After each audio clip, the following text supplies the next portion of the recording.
ಎಲ್ರಿಗೂ ನಮಸ್ಕಾರ ಸ್ನೇಹಿತರೆ. ನಮ್ಮ ಶಿವರಾತ್ರಿ ಬರ್ತಾಯಿದೆ. ಈ ಸಂದರ್ಭದಲ್ಲಿ ಒಂದು ಸಣ್ಣ ಕತೆ ಹೇಳೋಕ್ಕೆ ನಾನು ಇಷ್ಟಪಡ್ತೀನಿ. ಶಿವರಾತ್ರಿ ಕತೆ ಸುಮಾರು ಜನಕ್ಕೆ ಗೊತ್ತಿರುತ್ತೆ. ಅದನ್ನು ನಾನು ನನ್ನ ವಯಸ್ಸಲ್ಲಿ ನನಗೆ ಅಜ್ಜಿ ಹೇಳ್ಕೊಟ್ಟಂಗೆ ನಾನೊಂದು ಹೇಳೋಕ್ಕೆ ಪ್ರಯತ್ನ ಮಾಡ್ತಾಯಿದ್ದೀನಿ. ಏನಕ್ಕಿದು ಶಿವರಾತ್ರಿ ಅಂತ ಆಯಿತು ಅಂತಂದರೆ, ನಮ್ಮ ದುರ್ವಾಸ ಮಹರ್ಷಿಗಳು ಅಂತಿದ್ದಾರೆ. ವಿಷ್ಣು ಪುರಾಣದಲ್ಲಿ ಕೇಳಿರ್ತೀರ ಹೆಸರುಗಳು. ದುರ್ವಾಸ ಮಹರ್ಷಿಗಳು ತುಂಬ ಕೋಪಿಷ್ಟ ಮನುಷ್ಯ. ಅವ್ರ ಆಶ್ರಮಕ್ಕೆ ಅಂತ ನಮ್ಮ ಇಂದ್ರ ದೇವ ಹೋಗ್ತಾರೆ ಮೀಟ್ ಆಗೋಕ್ಕೆ. ಆವಾಗಲೂ ಮೀಟಿಂಗೆಲ್ಲ ನಡೀತಾಯಿತ್ತು. ಇವಾಗ ಮಾತ್ರ ನಾವು ಸೇರೋ ಥರ ಅಲ್ಲ. ಆವಾಗಲೂ ಮೀಟಿಂಗು, ನಾನು ನಿನಗೆ ಸೇರ್ತೀನಿ ಅಲ್ಬಾ ಇಲ್ವಾ ಅಂತೆಲ್ಲ ಸೇರ್ತಾಯಿದ್ರು. ಹಂಗೆ ಸೇರೋಂಥ ಸಂದರ್ಭದಲ್ಲಿ ಸೇರಿ ಮಾತಾಡಿ ಅವರ ಆಶ್ರಮದಿಂದ ಇವರು ಆಚೆ ಬರ್ತಾ ಇದ್ದಂಗೆ, ಸರಿ ಇನ್ನೇನು ಇಂದ್ರ ಹೋಗ್ತಾ ಇದ್ದಾನೆ, ಸರಿ ಬರೀ ಕೈಯಲ್ಲಿ ಹೆಂಗೆ ಬಂದವ್ರಿಗೆ ಏನಾದರೂ ಬರೀ ಕೈಯಲ್ಲಿ ಕಳ್ಸೋಂಗಿಲ್ಲ, ಏನಾದರೂ ಕೊಟ್ಟು ಕಳಿಸ್ತೀವಿ ಅಲ್ವಾ. ಇವಾಗ ನಾವು ನೋಡಲ್ವ, ನಮ್ಮ ಮನೆಗೆ ಬಂದವ್ರಿಗೆ ಹೆಂಗಸರು ಮನೆಗೆ ಬಂದರೆ ಒಂದು ತೆಂಗಿನಕಾಯಿ, ಅರ್ಶಿನ ಕುಂಕುಮ ಎಲ್ಲ ಕೊಡ್ತಾರೆ. ಗಂಡಸರು ಹೋದ್ರೆ ಏನೂ ಸಿಗೋಲ್ಲ. ಅದೇ ನನಗೆ ಗೊತ್ತಿಲ್ಲಪ್ಪ, ಹೇಳಬೇಕು ಅಂತಿದ್ದೀನಿ. ಈ ಗಂಡಸರು ಹೋದಾಗಲೂ ಒಂದು ಚಡಿ ಬನೀನಾದರೂ ಕೊಡಬೇಕು ಅವರು ಅಲ್ವಾ. ಎನಿವೆ, ಈ ಥರ ಏನೋ ಕೊಡಬೇಕಲ್ಲ ಅಂತ ಹೇಳ್ಬಿಟ್ಟು ಇಂದ್ರನಿಗೆ ಏನು ಮಾಡಿದ್ರು, ದುರ್ವಾಸ ಮುನಿಗಳು ತುಂಬ ಸುಗಂಧಭರಿತವಾಗಿರುವಂಥ ಒಂದು ಹೂವು ಹಾರನ ಹಾಕಿದ್ರು. ತುಂಬ ಸುಗಂಧ, ಇಲ್ಲಿ ಹಾಕಿದ್ರೆ ಒಂದು 8-10 ಮೈಲಿಗೆ ಹಂಗೆ ಹರಡ್ಕೊಂಡು ಹೋಗುತ್ತೆ ಆ ಸುಗಂಧ. ಅಷ್ಟು ಸುಗಂಧವಾಗಿರುವಂಥ ಹಾರ ಹಾಕ್ತಾರೆ. ಸರಿ, ಇಂದ್ರ ತುಂಬ ಇನ್ನೋಸೆಂಟಾಗಿ ಅದನ್ನು ತೊಗೊಂಡ್ಬಿಟ್ಟು ಅದನ್ನು ಬೇರೆ ಬೇರೆ ಕಥೆಗಳಿದೆ, ನನಗೆ ಗೊತ್ತಿರೋದು ಹೇಳ್ತಾಯಿದ್ದೀನಿ. ಅದನ್ನು ತಾನು ಬಂದಿರೋಂಥ ಇದ್ರ ಮೇಲೆ, ಆನೆ ಮೇಲೆ ಹಾಕ್ತಾನೆ. ಸರಿ, ಯಾಕಂದರೆ ಅದಷ್ಟು ಸುಗಂಧವಾಗಿ ಅಷ್ಟು ಭಾರವಾಗಿರುತ್ತೆ. ಆನೆ ಮೇಲೆ ಇಡ್ತಾನೆ.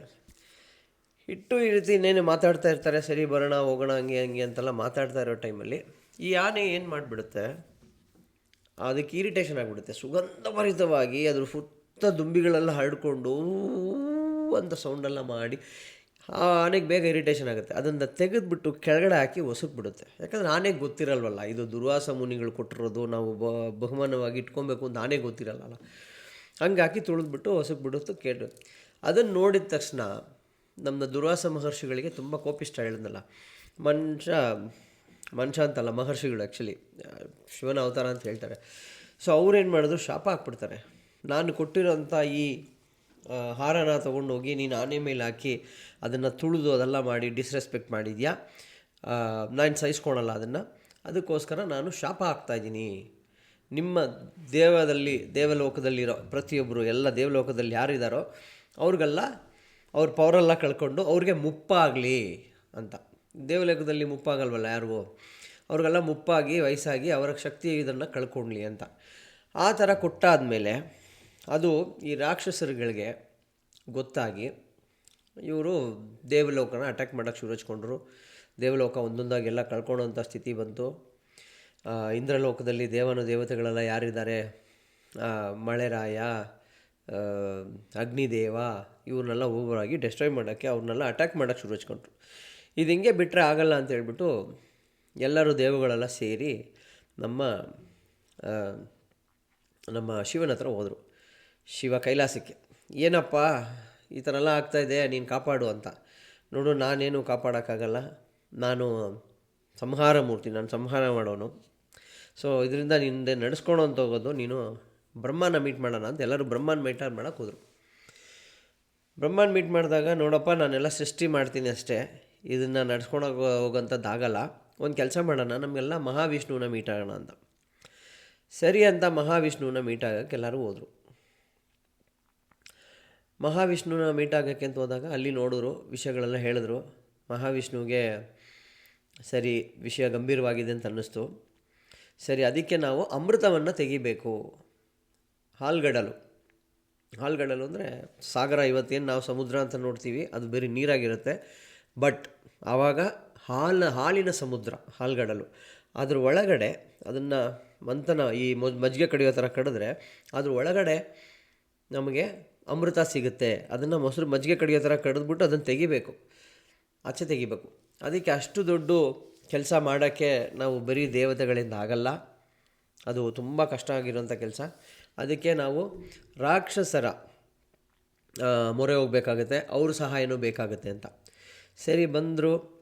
ಆಮೇಲೆ ಒಪ್ಕೊಂಡ್ರು ಅವರು ರಾಕ್ಷಸರು.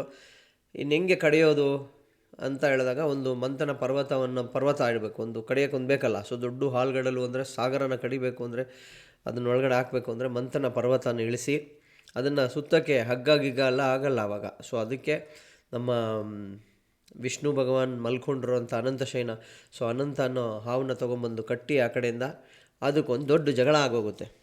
ಕಟ್ಟಿದ ತಕ್ಷಣ ದೇವತೆಗಳೆಲ್ಲ ಹೋಗ್ಬಿಟ್ಟು ಆ ಹಾವಿಂದು ತಲೆ ನಾನು ಹಿಡ್ಕೊತೀನಿ ಅಂತ ದೇವನುಗಳು ಹಿಡ್ಕೊಂಬಿಟ್ರು. ನಮಗೆ ಬಾಲ ಅಂತ ಈ ಫಸ್ಟೇ ರಾಕ್ಷಸರಿಗೆಲ್ಲ ಆ ಇನ್ಸಲ್ಟ್ ಎಲ್ಲ ತಡ್ಕೊಳಲ್ಲ.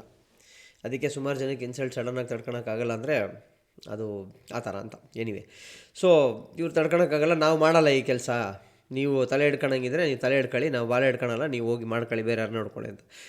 ಇಲ್ಲ ಬಾಪ ಅಂತೇಳಿ ವಿಷ್ಣು ಭಗವ ಎಲ್ಲರನ್ನೂ ಸಮಜಾಯಿಸ್ಬಿಟ್ಟು ಬಾಪ ಸರಿ ಅಂತ ಹೇಳ್ಬಿಟ್ಟು ಅವ್ರಿಗೆ ತಲೆ ಕೊಟ್ಟು ದೇವತೆಗಳು ವಿಷಯಗಳಾಗಬೇಕಲ್ಲ ಅದನ್ನು ಅವರು ಬಾಲ ಹಿಡ್ಕೊಂಡು ಹಂಗೆ ಕಡಿಯೋಕ್ಕೆ ಶುರು ಮಾಡಿದ್ರು. ಹಂಗೆ ಕಡಿಯೋಕ್ಕೆ ಶುರು ಮಾಡಿದಾಗಲೇ ಸುಮಾರು ಅದರೊಳಗಿಂದ ಬರೋಕ್ಕೆ ಶುರುವಾಯಿತು. ಗಂಧರ್ವರು, ಧನ್ವಂತರಿಗಳು, ಲಕ್ಷ್ಮೀ ಬಂದು ಸೀದಾ ವಿಷ್ಣು ಭಗವಾನ್ನ ಎದೆಯೊಳಗೆ. ಇದನ್ನು ಸುಮಾರು ವೀಡಿಯೋಸ್ ಎಲ್ಲ ನೋಡಿರ್ತೀರ. ಸೊ ಈ ಥರ ಎಲ್ಲ ಬಂದು ಒಬ್ಬೊಬ್ರು ನನಗೆ ಬೇಕು ಅಂತ ಒಬ್ಬೊಬ್ರು ಒಂದೊಂದು ತೊಗೊಂಡ್ಬಿಡ್ತಾರೆ. ಸೊ ಇದೆಲ್ಲ ಬರ್ತಾ ಇದ್ದಂಗೆ ಅಮೃತ ಬರ್ತಾ ಇಲ್ಲ, ಇನ್ನೂ ಕಡಿಬೇಕು. ಈ ಕಡಿತಾ ಇರ್ಬೇಕಾದ್ರೆ ಈ ಸರ್ಪಕ್ಕೆ ಏನಾಗುತ್ತೆ, ಅದಕ್ಕೆ ಒಂಥರ ಪಿತ್ತ ಎಲ್ಲ ಜಾಸ್ತಿಯಾಗಿ ಹಿಂಗೆ ಹಾಕೊಂಡು ಕಡಿತಾ ಇದ್ರೆ ಹೆಂಗೆ ಆಗಬೇಕು, ಅದಕ್ಕೆ ಪಿತ್ತ ಜಾಸ್ತಿಯಾಗಿ ಅದ್ರದ್ದು ಎಲ್ಲ ವಾಮಿಟ್ ಆಗುತ್ತೆ ಅದಕ್ಕೆ. ಸೊ ಅದ್ರದ್ದು ವಿಷನ ಆಚೆ ಹಾಕೋಕ್ಕೆ ಶುರುವಾಗುತ್ತೆ. ಆ ವಿಷ ಏನಾದರೂ ಭೂಮಿ ಮೇಲೋ ಹಾಲ್ಗಡಲ್ಲೋ ಬಿದ್ದರೆ ಅದು ಸರ್ವನಾಶ ಆಗೋಗುತ್ತೆ. ಇನ್ನು ಮಾಡಿ ಏನು ಪ್ರಯೋಜನ ಇಲ್ಲ. ಸರಿ, ಏನಪ್ಪ ಮಾಡೋದು ಭಗವಂತ, ಇವಾಗ ಏನು ನಮ್ಮನ್ನ ಯಾರು ಕಾಪಾಡ್ತಾರೆ, ಏನು ಮಾಡೋದು, ಈ ವಿಷ ಹೆಂಗೆ ತಡೆಯೋದು, ಭೂಮಿ ಮೇಲೆ ಬಿದ್ದರೆ ಸರ್ವನಾಶ ಆಗೋಗುತ್ತಲ್ಲ, ಏನು ಮಾಡೋದು ನಾವು ಅಂತೆಲ್ಲ ಯೋಚನೆ ಮಾಡ್ತಾ ಇರ್ಬೇಕಾದ್ರೆ ಶಿವ ಹಿಂದೆ ಮುಂದೆ ನೋಡಿಲ್ಲ. ಇದ್ರ ಉದ್ದೇಶನೇ ಎಲ್ಲರನ್ನೂ ಕಾಪಾಡೋದು. ಈ ವಿಷ ಏನು ಭೂಮಿಗೆ ತಾಕ್ದಂಗೆ ನಾನು ತೊಗೊಳ್ತೀನಿ ಅಂತ ಹೇಳ್ಬಿಟ್ಟು ಆ ವಿಷನ ಹಂಗೇ ಶೇಖರಣೆ ಮಾಡಿ ತನ್ನ ಬಾಯೊಳಗೆ ಉಯ್ಕೊತಾನೆ. ಹಿಂಗೆ ಉಯ್ಕೊತಾ ಇದ್ದಂಗೆ ಪಾರ್ವತಿ ಪಕ್ಕದಲ್ಲಿರ್ತಾರೆ. ಯಾರು ತಾನೇ ತನ್ನ ಗಂಡನ್ನ ಅಷ್ಟು ಸುಲಭವಾಗಿ ಸಾಯಕ್ಕೆ ಬಿಡ್ತಾರೆ? ನಮ್ಮದ್ರಲ್ಲಂತೂ ಗಂಡ ಈಸಿಯಾಗಿ ಸಾಯಕ್ಕೆ ಬಿಡಲ್ಲ. ಅಷ್ಟು ಬೇಗ ಸಾಯ್ಬೇಡ ನೀನು, ಇರಪ್ಪ ನೀನು ಸ್ವಲ್ಪ ಅಂತ ಹೇಳ್ಬಿಟ್ಟು ಹೋಗಿ ಗಂಟ್ಲು ಹಿಡ್ಕೊಂಡ್ಬಿಡ್ತಾರೆ.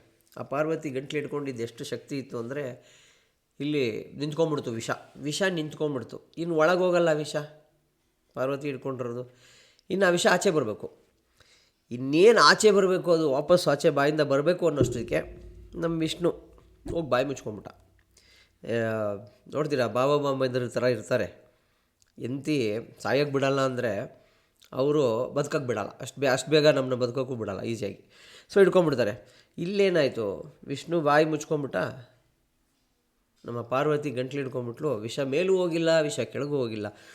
ಹಿಂಗಾಗಿ ಅಲ್ಲಿ ಹೆಪ್ಪು ಕಟ್ಬಿಡ್ತು ಆ ವಿಷ ಹೆಪ್ಪು ಕಟ್ಟಿದಾಗ ನಮ್ಮ ಶಿವನಿಗೆ ಅವತ್ತಿನ ರಾತ್ರಿ ಮಲಗೋಕ್ಕಾಗಿಲ್ಲ. ಯಾವ ಕಚ್ಚಿದ್ರೆ ಮಲಗಬಾರ್ದು ಅಂತ ಹೇಳ್ತಾರೆ ಗೊತ್ತಾ, ಮಲಗೋಕ್ಕಾಗಿಲ್ಲ, ಊಟ ಏನು ತೊಗೊಳಕ್ಕಾಗಿಲ್ಲ. ಸೊ ಅದರಿಂದ ಈ ಉಪವಾಸ ನಾವು ಮಾಡಿ ಶಿವನಿಗೆ ಅರ್ಪಣೆ ಮಾಡಿ, ಇದು ಒಂದು ಐಡಿಯಾಲಜಿ ಬಿಹೈಂಡ್ ದಿಸ್. ಸೊ ಶಿವನಿಗೆ ಒಂದು ನಾವು ಸಮರ್ಪಿಸುವಂಥ ಒಂದು ಈ ಭೂಮಿನ ರಕ್ಷಣೆ ಮಾಡಿದಂಥ ಒಂದು ದೇವನಿಗೆ ನಾವು ಕೊಡುವಂಥ ಒಂದು ಬಹುಮಾನ ಏನಾದರೂ ಹೇಳ್ಬೋದು, ಒಂದು ರೀತಿ ಬಳುವಳಿ ಏನಾದರೂ ಹೇಳ್ಬೋದು. ಸೊ ಅದರಿಂದ ಆ ಶಿವನಿಗೋಸ್ಕರ ನಾವು ಒಂದು ರಾತ್ರಿ ನಾವು ಮಲಗಿದಂಗೆ ಉಪವಾಸ ಮಾಡಿಕೊಂಡು ಅವನ ನಾಮಸ್ಮರಣೆಯಲ್ಲಿ ಎಲ್ಲರೂ ಅವತ್ತು ಕಳೀತಾರೆ. ಆವತ್ತಿನ ರಾತ್ರಿ ಅವರು ಶಿವನ ಜೊತೆ ಅದೆಲ್ಲ ಕಳೀತಾರೆ. ಅದೇ ರೀತಿ ನಾವು ಇವತ್ತು ಇಲ್ಲಿ ಭೂಮಿ ಮೇಲೆ ನಾವು ಅದನ್ನು ಆಚರಣೆ ಮಾಡ್ಕೊಂಡು ಬಂದಿದ್ದೀವಿ. ಇದು ಅದರದ ಸಣ್ಣದೊಂದು ನನಗೆ ತಿಳಿದಂಥ ನನ್ನ ಅಜ್ಜಿ ಹೇಳಿದಂಥ ಒಂದು ಕಥೆನ ನಾನು ನಿಮ್ಮ ಮುಂದೆ ಇಟ್ಟಿದ್ದೀನಿ. ಸೊ ಇವಾಗ ಇಲ್ಲೇನು ಮಾಡ್ತಾರೆ ಏನಂದರೆ, ಶಿವರಾತ್ರಿ ಅಂದ ತಕ್ಷಣ ಏನಪ್ಪ ಶಿವರಾತ್ರಿಗೆ ಏನೂ ಇಲ್ವಾ ಅಂದರೆ, ನಾನು ಬೆಳಗೆಲ್ಲ ಜಾಗರಣೆ, ರಾತ್ರಿ ಎಲ್ಲ ಉಪವಾಸ ಅಂತಾರೆ. ಹಂಗಾಗೋಗ್ಬಿಟ್ಟಿದೆ. ಹಂಗೆ ಮಾಡಬಾರ್ದು. ನಿಮ್ಮ ಕೈಯಲ್ಲಿ ಆದಷ್ಟು ರೀತಿಯಲ್ಲಿ ಮಾಡಿ, ಯಾವುದನ್ನು ಹರಸಾಹಸ ಮಾಡಿಬಿಟ್ಟಲ್ಲ ಹೋಗಬೇಡಿ. ನಿಮ್ಮ ಆರೋಗ್ಯ ನೋಡ್ಕೊಳ್ಳಿ. ಆ ಭಗವಂತ ನಿಮ್ಮೆಲ್ಲರಿಗೂ ಒಳ್ಳೇದು ಮಾಡಲಿ. ಓಂ ನಮಃ ಶಿವಾಯ.